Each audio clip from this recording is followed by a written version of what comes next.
China is to ban the processing and sale of ivory by the end of 2017. This decision comes after China imposed a 3-year ban on ivory imports in March. It's estimated that more than 20,000 elephants were killed around the world for their ivory last year. Well, let's speak now to Niki Rust, a wildlife technical advisor at the WWF charity. Good to talk to you, Niki. Conservationists have been describing this move as a game changer. Is that something that you'd agree with? Oh, definitely. China is probably the biggest market in terms of domestic ivory, so it's absolutely fantastic news, and WWF really applaud the Chinese government for being able to make this bold move to close down its domestic ivory markets. And why has it taken so long to get to the point where we are now? Probably for a variety of reasons, not least that it's also an economic issue.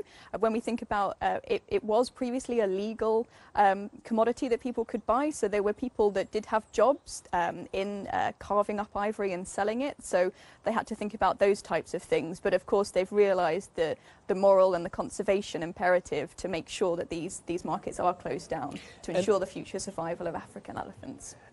And Niki, presumably if it is banned, what we'll see is the trade being moved to the black market, and that will bring new challenges and new concerns. So how can the authorities in China, how can the authorities elsewhere around the world in respective countries where the trade has taken place, how can they compete with that and contend with theirs? We're already doing a fabulous job. China is wonderful in this regard. But there are organisations such as WWF and others that are helping governments to make sure that the laws are enforced.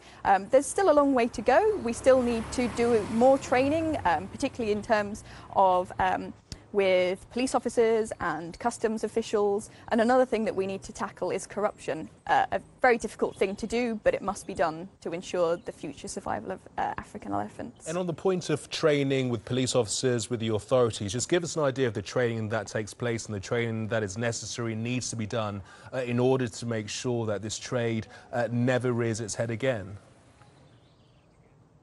Yes, definitely. And another strand to this as well is we also need to make sure that there's no more market for it and no more demand.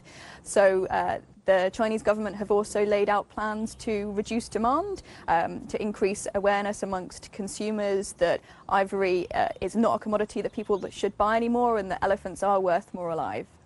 20,000 elephants killed for their ivory last year alone. Is this a mindset? Is this a generational thing? You have people in respective countries who would have grown up thinking that this is a normal, legitimate, honest thing to do.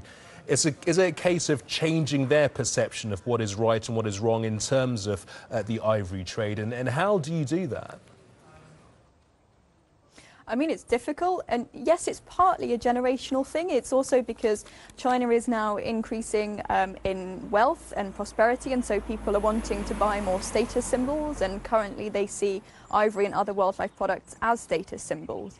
So it's something that will take a long time and a cultural shift, but it must be done. OK, Niki Rust from the WWF charity, many thanks indeed for joining us this afternoon.